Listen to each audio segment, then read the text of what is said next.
Heart health की अगर बात होती है तो हम ब्लड प्रेशर और एक्सरसाइज इस पे ज़्यादा फोकस करते हैं, लेकिन एक ऐसा एस्पेक्ट भी है जो हम यूजुअली इग्नोर कर देते हैं, वो है lipids. You must have probably heard this terms before, cholesterol, fats, oils.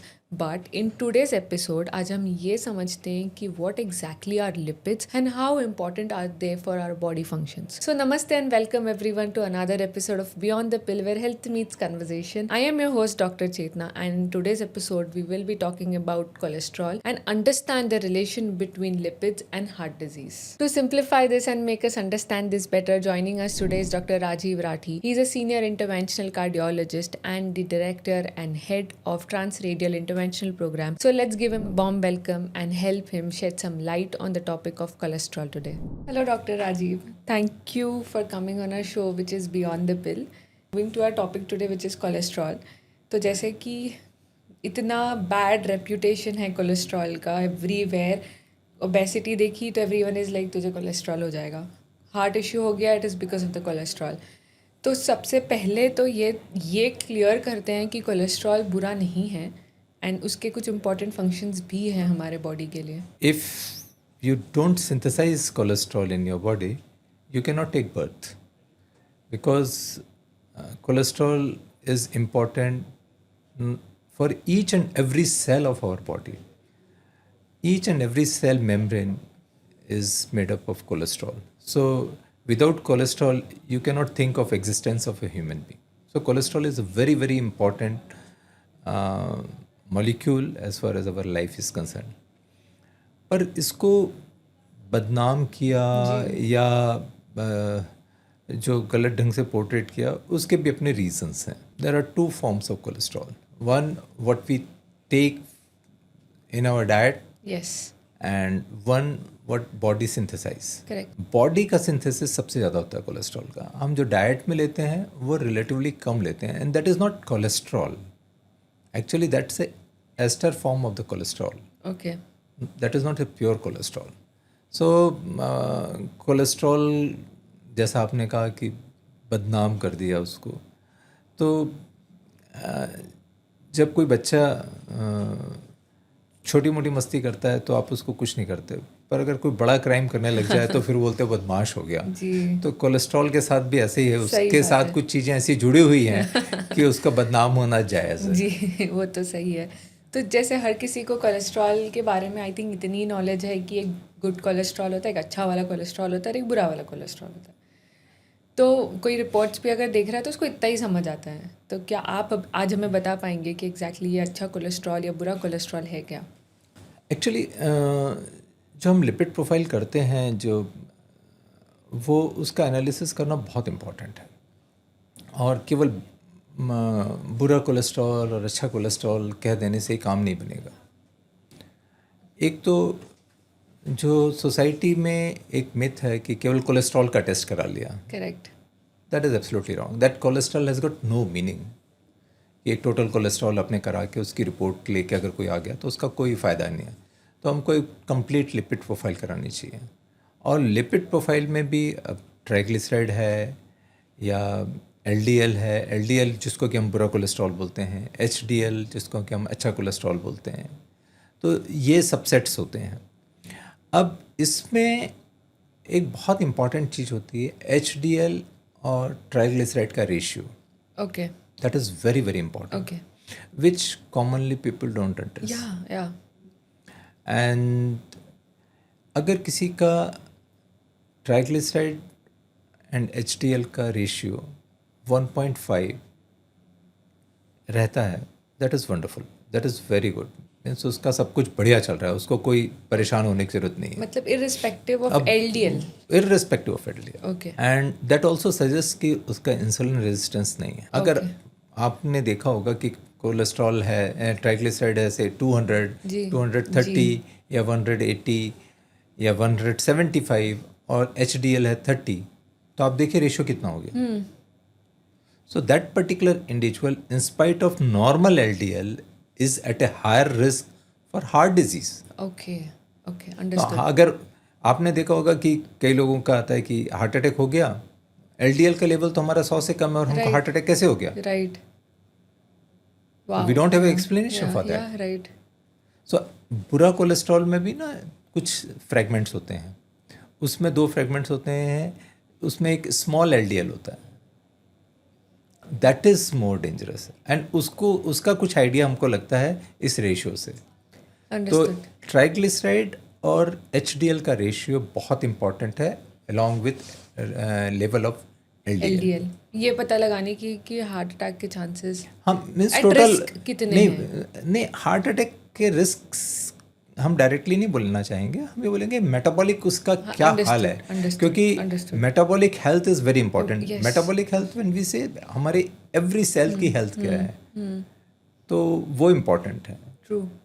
तो ये बहुत ज़रूरी है, और इससे आपको एक्सप्लेनेशन भी ये मिलता है कि किसी का 70 एलडीएल का लेवल है और उसके बाद भी अगर उसको हार्ट अटैक हुआ है, तो वी शुड नॉट थिंक कि इसको कोई प्रॉब्लम नहीं थी, कोलेस्ट्रॉल की कोई एबनॉर्मलिटी नहीं थी और इसको हार्ट अटैक कैसे हो गया। We should see the ratio. Right, वो सब भी इम्पॉर्टेंट है। Yes. ओके, सो ऐसे भी हो जाता है कि अक्सर जो भी पेशेंट्स होते हैं कोलेस्ट्रॉल के बारे में तभी उनको पता चलता है जब हार्ट अटैक हो चुका होता है, वरना उसके पहले इतना स्क्रीनिंग भी नहीं करते हैं, इतनी ध्यान भी नहीं देते हैं, because I feel that cholesterol doesn't actually have symptoms, you know. So ऐसे केस में क्या किया जाए? हाँ, you are right, cholesterol will not produce as such as Yes. any symptom, Yes. but when it produces symptoms, by the time you are too late. Yes. तो ये बहुत दिक्कत वाली स्थिति है। पर what we should do, anyone, आजकल मैंने देखा है बहुत अवेयरनेस भी है, लोग मेरे पास मेजॉरिटी ऑफ टाइम्स ऐसे आ जाते हैं, केवल लिपिड प्रोफाइल की रिपोर्ट लेके आ जाएंगे कि डॉक्टर साहब ये टेस्ट कराया था, इसकी रिपोर्ट देख लीजिए। तो I am happy that type of awareness is going on. पर whenever you come in contact with doctors after the age of 30, it is better to have a lipid profile. Okay. और अगर उस समय आपकी lipid profile ठीक है, तो फिर आप उसको हर 5 साल में कराते रहें। But there is a catch, if someone who has got very strong family history, Okay. उसके पेरेंट्स को भी प्रॉब्लम हुई है, उसके अंकल्स को भी प्रॉब्लम हुई है यंग एज में, व्हेन आई से young age means less than 55, अगर उसकी फैमिली में ऐसी स्थिति है, उन लोगों को इवन अर्ली एज में भी 15-20 ईयर्स की एज में भी लिपिड प्रोफाइल कराना चाहिए, and they should have a check. Understood. So we all focus more on LDL all the time. So just giving little importance to HDL as well. तो people मतलब मैं भी अगर अपने आप को ले लूँ तो HDL क्या है, या फिर उसके रोल क्या है, या उसको बढ़ाने का कुछ टेक्निक है, या उसके कम होने से कुछ प्रॉब्लम होती है क्या, इतना कोई इस बारे में बात नहीं करता है। HDL, when we say HDL, that is a high density lipoprotein. तो एक्चुअली क्या होता है कि जो कोलेस्ट्रॉल होता है that is a hydrophobic, means अगर आपके ब्लड में वो कोलेस्ट्रॉल रहे तो वो मूव नहीं कर सकता। ओके। जैसे कि पानी में आप ऑयल के ड्रॉप्स को डाल दोगे तो मूव करेगा कि नहीं, वो तो एकदम जम जाते हैं। हाँ, वो एकदम एक स्फेरिकल बना लेगा, तो ट्रांसपोर्ट होने में दिक्कत होगी। टू ओवरकम दैट, उसके चारों ओर लिपिड्स इकट्ठे होते हैं। Lipids are hydrophilic. ओके। तो कोलेस्ट्रॉल के चारों ओर लिपिड हो जाता है, तो वो उसको ऐसा इनकेस कर लेते हैं ताकि वो ब्लड में आराम से स्मूथली जा सके। ओके। और वो जो होता है that is high density lipoprotein. Understood. Okay. Okay. So that is one. हमारा जितना भी एलडीएल है उसको शरीर से बाहर निकालने में एचडीएल का बहुत बड़ा रोल होता है। तो एंट्रोहेपेटिक सर्कुलेशन से उसको बाहर निकालता रहता है। सो एचडीएल का लेवल कम होता है तो वो एक्सक्रीशन ये है जो, या वो एलडीएल ख़राब कोलेस्ट्रॉल को बाहर निकालने में दिक्कत होती है। So because of that there is the importance of HDL. And second thing, HDL को जितना भी बढ़ाने की कोशिश की गई थ्रू मेडिकेशन या फार्माकोलॉजिकल थेरेपी, उससे कोई एडवांटेज नहीं निकला, कोई फ़ायदा नहीं हुआ।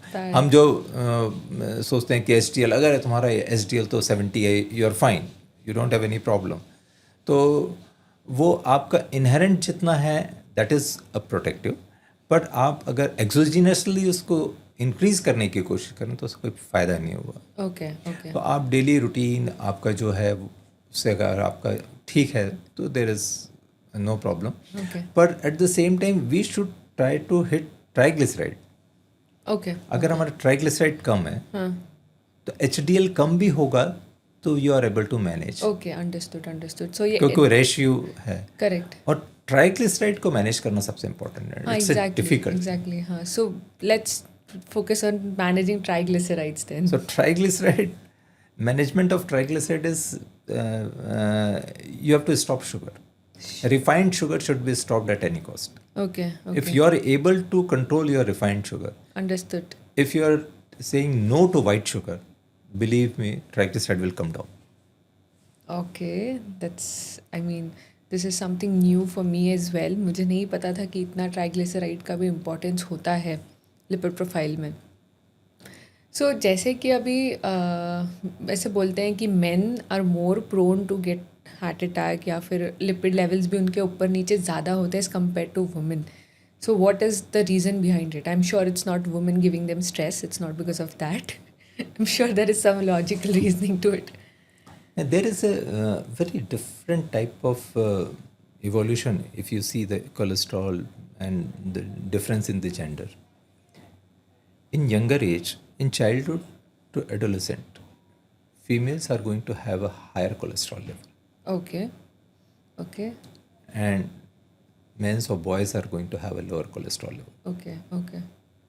But after the puberty, again there is a decline in the cholesterol level. Understood. Till menopause. After menopause, again there is a rise in the cholesterol level. And in men, after it is going to same, means initially it's low, and after the age of puberty, again there is a start rising in the level of cholesterol, and it will remain high. And in elderly, whether it's male or female, again there is a decline in the cholesterol level. Okay. Hormones means estrogen, progesterone in females, they have got some protective value, and because of that their LDL and or total cholesterol remains low, or triglyceride they remains low. But the moment you they develop diabetes, or if eating habits are not good, so again there will be a disturbance in lipid profile. Okay, this is for both men and women. Yeah. And then when we talk about obesity, usually there is a misconception that any obese people, they are more prone to get high cholesterols as compared to lean ones. This is what is circulating, but then I don't think that is a fact. And you're right, that is not correct. Even a lean thin person like me can have, who is having ideal body weight, can have a one who is having a weight of say 60 kg at the age of 50, 55, 60 can have a very high cholesterol level. So there is no direct relation between weight and cholesterol level, because as I mentioned, cholesterol is being synthesized inside the body. Understood. Okay. So it is your own metabolic capability which is going to determine whether someone is going to have a high cholesterol or low cholesterol. तो इसका मतलब यह है कि जो सामने से पतला दिख रहा है या फिट सिर्फ दिख रहा है, उसको भी उतने ही हार्ट अटैक के चांसेस है जितने कि एक ओबीज इंडिविजुअल को। सो इट्स इम्पॉर्टेंट कि वो screening, I think screening is the key importance here. नहीं, यू आर राइट, उतना ही लेवल तो नहीं कहूँगा, क्योंकि obesity itself is a disease, so they are at higher risk, but per se because of the cholesterol they are at a higher risk is not true. So there are people जिनको इतनी तो awareness है कि उनको lipid profile check करानी चाहिए अपनी, और करा भी लेते हैं, और कोलेस्ट्रॉल रिपोर्ट्स थोड़ी ऊपर नीचे आ भी जाती है, बट देन इस डर से डॉक्टर के पास नहीं जाते कि we will for sure land in some surgery या कुछ हार्ट इशू निकल आ जाएगा। तो इस केस में क्या करना चाहिए? I mean, is it that हर टाइम पेशेंट को सर्जरी रिक्वायर्ड है कि medication also plays like a beautiful role in managing cholesterol? ये बात तो सही है।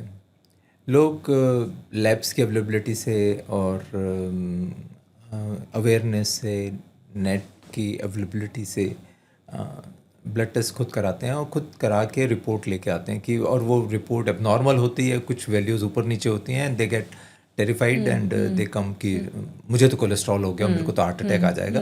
It's a very common scenario. पर जिसका कोलेस्ट्रॉल बढ़ा हुआ है उसको हार्ट अटैक हो ही जाएगा, ऐसा नहीं है। नहीं, एग्जैक्टली, हाँ.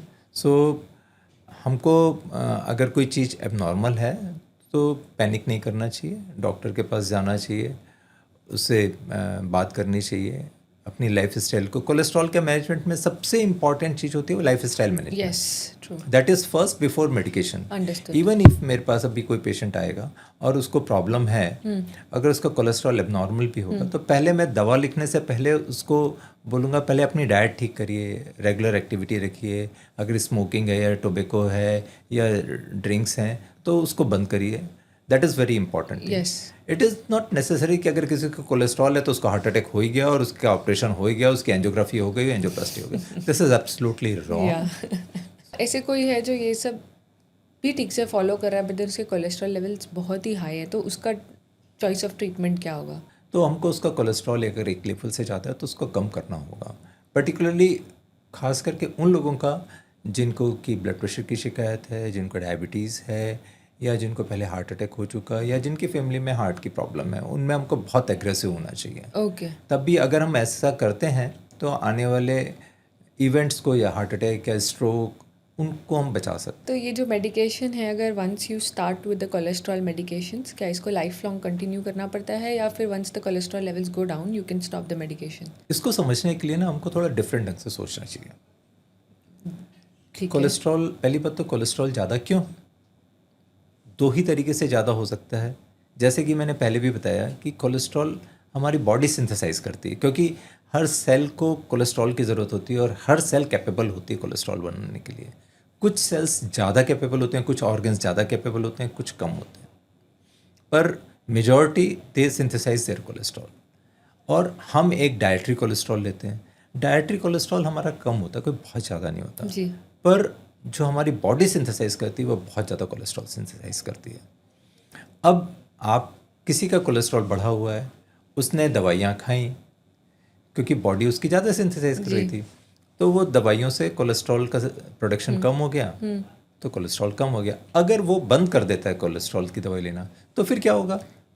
बॉडी वापस बनाएगी, exactly. तो वो वापस ऊपर चला जाएगा. तो अगर आप कोलेस्ट्रॉल की दवाई ले रहे हैं और उससे आपका कोलेस्ट्रॉल कंट्रोल है, तो वो दवाइयाँ आपको रेगुलर लेनी पड़ेंगी. ये जैसे बिल्कुल वैसे ही है जैसे कि ब्लड प्रेशर या डायबिटीज़ की दवाइयाँ हमको रेगुलर लेनी पड़ती. So when talking about lifestyle changes, lifestyle modifications, what are some important strategies to help manage this cholesterol? See, it is, one is diet, one is physical activity, and third is avoid. Okay. So one should avoid smoking, tobacco, and drinks. Utmost importance. So that is one. Okay. You cannot have, you keep smoking and you keep taking drugs. So that नहीं, is वो not नहीं going चलेगा. to that is not going to work out. Correct. So that is one. Second thing, physical activity, minimum say 40 minutes walk per day, at least 5 days a week. One should be doing it regularly. And if one can do better than this, there is not a problem. If one can find out the time. And then comes to the diet. Diet is very important. One should have fruits and vegetables. They should be abundant in their diet, and one should avoid processed food. Understood. Okay. That is okay. that is again a very important thing.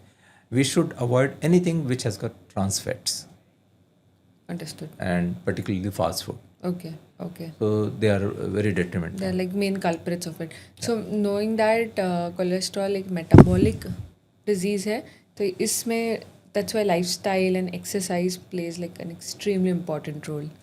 And I just read a study which said that अगर HDL को बढ़ाना है या effectively use करना है, so उसमें if you exercise तो बहुत ज़्यादा अच्छे से use हो जाता है HDL का. Also, So nuts and physical activity, nuts. they have Okay. got role to play. Understood. पर ऐसा नहीं है कि बहुत ज़्यादा बढ़ जाएगा, या आपका 33 है तो वो 50 हो जाएगा. पर ये again this is one way of suggesting, so patient will get engaged in physical activity. We should just try whatever it takes for them to lead a good life, you know. Yeah. And like a very important aspect that I also want to talk upon is encouraging it in the family. मतलब एक दूसरे को encourage करना कि अपना अच्छा lifestyle रखो, अच्छी डाइट रखो, स्पेशली अगर किसी को ऑलरेडी हार्ट अटैक की हिस्ट्री हो चुकी है. So screening is number one, and then talking about heart healthy culture in the life in the family is very important, right? No, I will go a step ahead. Okay. We started one project known as Bal Shakti. Okay. So, what we should do and what we did. So, a student of class 6th, 7th, 8th, we should give education to them. Yes. And we should give BP instrument to them. कि जाओ अपने घर में अपने parents का, अपने जितने भी आसपास वालों का है, ब्लड प्रेशर चेक करो, और उनका ब्लड प्रेशर बढ़ा है तो बताओ, ट्रीट करो, और ऐसी ऐसी डाइट खानी चाहिए, क्योंकि अगर ऐसी डाइट रहेगी तो अच्छा रहेगा. So that's how you can prepare a next generation also. Yes, so that is correct. if you make them police, yes. तो अगर बच्चे घर में तैयार हो जाए ना, नहीं नहीं ये नहीं खाना है और ये खाना है, सही बात तो है. वो चीज़ ही बहुत डिफरेंट हो जाएगी. परफेक्ट जगह टारगेट किया तो हम that लोगों is ने. that's a wonderful thing. This is like a lovely initiative that you have taken, and I am sure that a name like you can pull this off. So I have like a very interesting and fun segment for you, which is rapid fire round. First one is one major conception about cholesterol that needs to go. People think it's not a problem, but it's a problem. So LDL versus HDL, if you could give them a one-word description, what it could be? Target LDL. Target LDL. Okay. The most underrated habit for a heart healthy life? Lifestyle. Exercise. So at what age should someone start getting their lipid profile checked? After the age of 30, everyone. And if someone has got a strong family history, even early at the age of 20. One food people think is bad for cholesterol, but actually it isn't. Egg. Yeah, misconception, big misconception. No, but there's a catch. If you keep taking eggs, if you could take 10 eggs or 5 eggs, there will not be any problem. But we have got different type of people. One is who is able to absorb a lot of cholesterol. And there is a one segment who will not absorb cholesterol. Yes, that is true. So one who is going to absorb a lot of cholesterol, they are going to be affected So they if they should take eggs. Okay. So if one is taking, majority of times there is no problem, because it is a exogenous cholesterol and it is in ester form. Again, pancreatic lipase will come and then break and then it is going to absorb from the enterocytes. If your cholesterol is going up by taking eggs, you should Control not it. take. Okay, understood. So we should not blindly say that egg will not cause any problem. Yeah. Again, that is also a myth which we are creating. That is correct. Going to what is more worse, high LDL or low HDL? High LDL. One red flag in routine checkups that people tend to ignore. Triglycerides. Yes, we spoke about it. Statins or lifestyle changes, which comes first? Lifestyle changes. The biggest mistake people make when trying to lower their cholesterol? They will not do a lifestyle management and they will keep Taking the taking tablets. drugs. Yeah. If you could give one piece of advice for better heart health, what it would be? One should do a regular exercise. One should have a good diet and refrain from smoking and tobacco and alcohol. And if your cholesterol is high and if doctor prescribes that you should take drugs, then you should take it religiously Yes. and regularly. So thank you so much for joining us today and giving us your time, and also helping us spread this awareness on cholesterol and being so polite and so calm. Thanks a lot. Pleasure. It was a pleasure talking to you. Thanks a lot sir. Bye. So आज के episode से हमने ये जाना कि how important are your cholesterol and triglyceride levels. So don't wait for the symptoms to show up. अगर आपने आपका कोलेस्ट्रॉल लेवल्स चेक नहीं कराया है, so this is your reminder to get your levels check. So if you find our videos informative, don't forget to subscribe to our channel and follow us on Instagram at Mankind Specialities for more such health discussions on various health topics. Until then, stay informed, stay healthy.